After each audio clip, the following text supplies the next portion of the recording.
Saitama is the main character of the anime and manga One Punch Man. He is a hero who has unlimited power and is able to defeat enemies with just one punch. The bald cape is his nickname. He has a calm, relaxed nature and often acts silly. Although the genre of this anime is comedy, but we will try to see and dig deeper into this one character with a more serious point of view. We will try to find out why someone who was originally just an ordinary civilian can decide to become a hero, and why, after getting the power he was looking for, he even felt bored and seemed to lose his passion.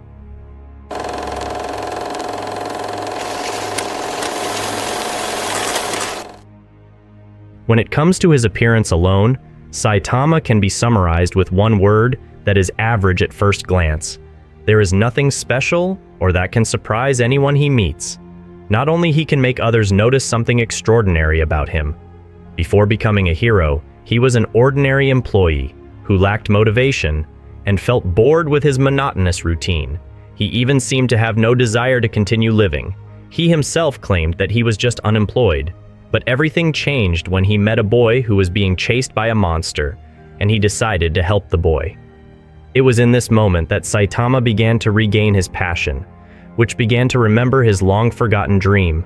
His dream of him always wanting to be a hero, who could defeat any villain with one punch. So, after defeating the monster, Saitama decided to pursue the path of a hero. After deciding to become a hero, Saitama began intensive physical training. He strived to achieve unlimited strength in order to fight off monster threats and protect the weak. Through the strenuous training regime, Saitama lost his hair and finally managed to reach an unparalleled level of strength. But due to his great and almost indestructible strength, Saitama became so indifferent that even the strongest enemies did not pose a challenge to him. So he did not take his job as a hero seriously. He himself said that being a hero was just his hobby. Very different from most people who crave status, fame, and respect from people. This can be seen when after the meteor fall. At that time, Tank Top Tiger and Tank Top Black Hole incited the public to believe that Saitama was the reason why their city was destroyed. At that time, everyone shouted at Saitama to stop being a hero. But Saitama is still Saitama. He doesn't seem to care. He even said that he became a hero not because he wanted to be recognized by others. He became a hero because of his own desire. And when he refused Fubuki's invitation, Saitama revealed the meaning of a hero according to him. At that time he said, 世の中にはとんでもなく強くて悪い奴がたくさんいる。そいつらに立ち向かうのがヒーローだ。たとえたった一人でもな。 According to him, someone like Fubuki who gathers weaker subordinates just so that he is considered stronger will not understand the meaning of being a hero. With such a mentality, Saitama argues that sooner or later, Fubuki will cry. When faced with a strong opponent, there will be no one who will come to his rescue. Perhaps here Saitama means to say that hanging dreams or desires on others is wrong. Gathering weak people just to look strong instead of trying to become stronger is the wrong mentality and action. Saitama also expresses his views on the attitude that a hero should have. As he says to Genos, ヒーローが逃げたら誰が戦うんだよ。 as time passed, Saitama found that being a hero was not as satisfying as he had once envisioned. Saitama went about everything with little to no effort, and he often craved opponents who could give him a run for his money. Saitama's indifference did not only depend on his hero work either. In his daily life, he was often seen sitting, playing video games, reading manga, or taking a walk. The combination of his indifferent attitude, his unrivaled yet invisible strength, and his unimpressive appearance often made his fights anticlimactic. Saitama will usually let his enemies ramble on about their goals and powers. He will even let his opponents transform into their strongest forms before eliminating them with a single punch. But despite his indifference to many things, that doesn't mean I won't be 100% apathetic. He can still find things that interest him and actively seeks activities to relieve his boredom. Such things as watching TV, shopping, or playing games and reading manga. He also shows thoughtfulness when it comes to bargains or deals. as happened when he fought Carnage Kabuto, where he was more surprised to realize that he would miss out on cheap sales and discounted prices if he wanted to continue the fight any longer. Saitama didn't care, even though his opponent had undergone a transformation, and even when he was beating him. At this moment, Saitama also said that, and people like Carnage Kabuto will not understand what the true meaning of the cave is. Saitama is someone who doesn't care if other people insult him, and he will usually ignore them. The only insult that can cause a reaction from him is anything about his lack of hair. He himself has expressed his dislike for the name of his official hero, the Bald Cape. So even after receiving his hero name, he always introduces himself as Saitama. He, although apathetic, can also express annoyance and anger, such as when someone destroys his house. He can also get angry when he loses to the king while playing a game, and he has limited patience to listen to long explanations and often interrupts the speaker. And he seems to get angry when there is someone who insults, belittles, or makes fun of the figure of the hero, like when in the incident against the King of the Deep Sea, he deliberately let time turn against him so that the defeated heroes were rewarded for their efforts. Even Saitama claimed that they had weakened the monster before his arrival. He did it solely so that these heroes would be rewarded for their efforts to protect innocent people at the risk of losing their lives. Similarly, when Shiryu insulted and belittled the heroes, Saitama seemed provoked and almost defeated him with one punch. Because of this trait and strength, Genos admired Saitama. It should also be noted that in addition to the heroes, there are also masters or villains who like Saitama. Despite his aloof personality, carefree, and not very interested in external validation, Saitama is actually someone who is very humble. One of the signs that Saitama possesses magnanimity and kindness that many people often forget or don't realize is that he never uses his immense power for evil purposes or his personal gratification. Although if he wanted to, there would probably be no stopping him. And it must be remembered that this never seems to matter when all his achievements or all the credit he deserves is taken away by the king. But if it must be mentioned, there is one weakness that Saitama has, which is his inability to remember people's faces and names, as seen when he forgot Speed on Sonic's name, or when he couldn't see who Tank Top Tiger was, because of which he often mispronounced people's names. Perhaps this is also due to his indifference to many things. Despite his indifference, Saitama was really surprised when he realized that no one knew him, despite his achievements. And he felt annoyed when Sonic couldn't distinguish himself from the villain. And he also looked curious why he didn't have fans. And he also looks curious as to why he doesn't have any fans. These reactions show that although Saitama became a hero not for fame, but for some things he doesn't seem to mind. This is also what later prompted him to apply to the Hero Association. When you look deep inside, Saitama's character is more complex than his appearance and attitude. Although he got a low score on the written part of the hero entrance exam, in fact, he is not stupid at all. Saitama is very observant and has a high tactical awareness. He may have a low IQ but battle IQ, a term often said in the anime community. The battle IQ he has is high. This can be seen from how he can easily distinguish the situation and character of the people and environment around him, such as when he was able to pick up some clues about Sonic's personality at their first meeting. At that time, he could tell that Sonic was someone who liked to fight and defeat strong opponents, which from his smile alone, Saitama could tell that Sonic attacked him just because he wanted to test his technique. Saitama could even see the true intentions of Fubuki's offer to him, which of course he immediately refused. Saitama could tell that if he refused her offer, he would probably be harassed by Fubuki's group. He could also guess that all the new Class B heroes must have received similar offers or bluffs, and it cannot be denied that Saitama is someone who is diligent and disciplined.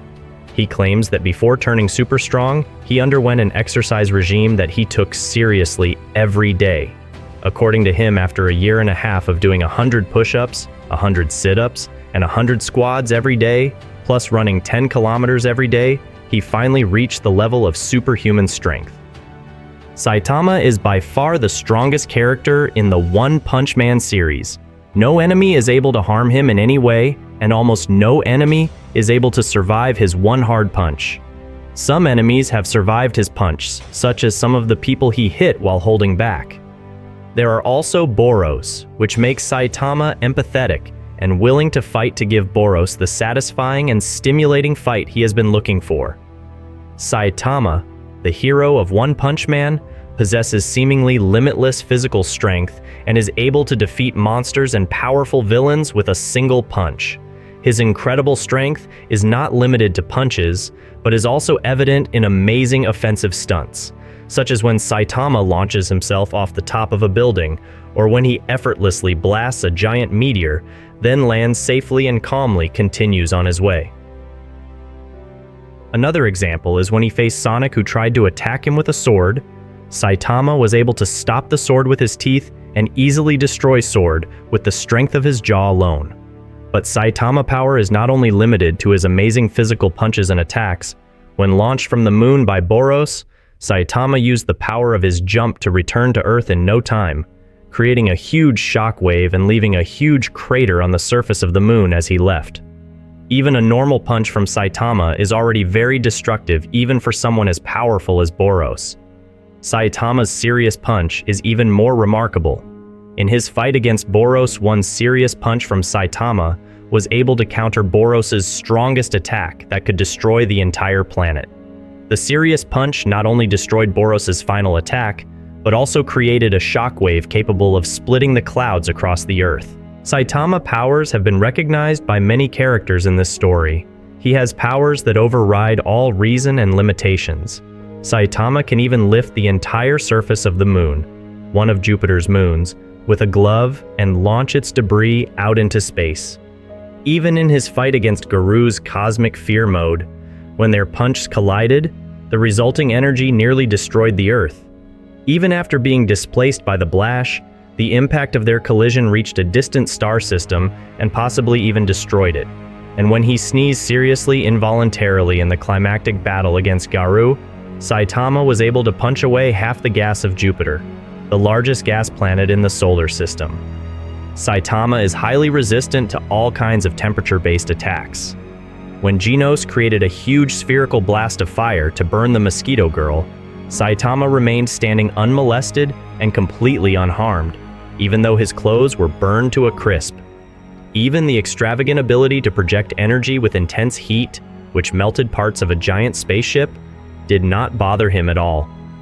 Saitama can also withstand several nuclear explosions at close range. He can tolerate the intense heat as well as the radiation they generate.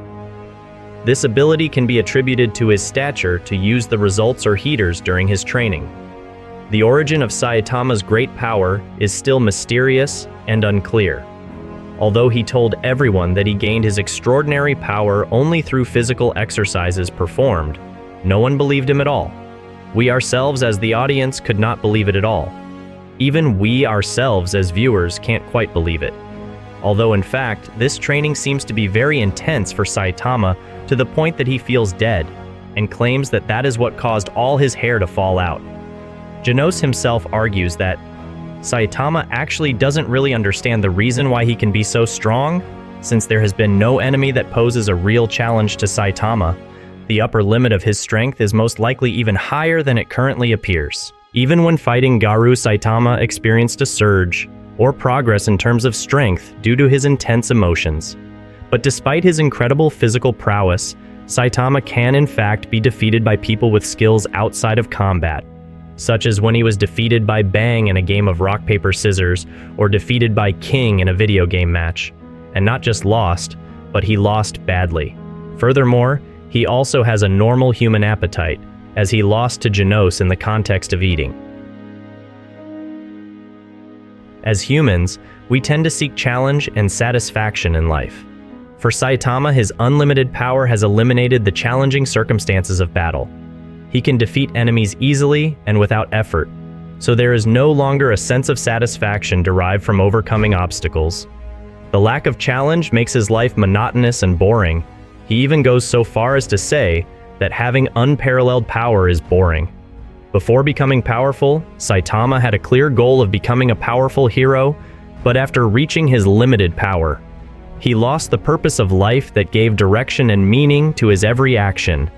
This loss of purpose made him feel confused and trapped in an emotional void that reinforced feelings of boredom and emptiness, and lost a sense of achievement is the aftermath of Saitama's unlimited power. As humans, we feel proud and excited when we achieve goals or exceed our limits, but after reaching unlimited power, Saitama lost a sense of achievement because there was nothing more he could achieve or conquer. Saitama himself told the king that he could not get stronger because he was already too strong. Saitama felt that because he was already too strong, he could not enjoy his own development anymore. No matter how many monsters he killed, he still felt bored and empty. He felt something was telling him and began to not understand the meaning of being a hero. In addition, unlimited power made it difficult for Saitama to feel the normal circumstances experienced by ordinary people. He can no longer feel fear, joy, and other feelings arising from everyday situations. His inability to feel ordinary human emotions creates a feeling of emptiness and otherness within him. In other words, he feels lonely. Saitama feels alienated from those around him because he cannot share or feel the same experiences. We can see behind his silly behavior and indifference, Saitama is actually a sane character in the series. He is one of the most moral heroes in the story. While many other heroes only care about personal achievement, promotion, and want more fame and popularity. Saitama, on the other hand, as explained earlier, he became a hero just because he wanted to, becoming a hero for a hobby. If you enjoyed the content, don't forget to hit that like button and smash the subscribe for more. Remember, the fun doesn't stop here. Check out our other videos for more exciting content. Until next time, stay curious, stay inspired, and keep exploring. See you in the next video. Thank you.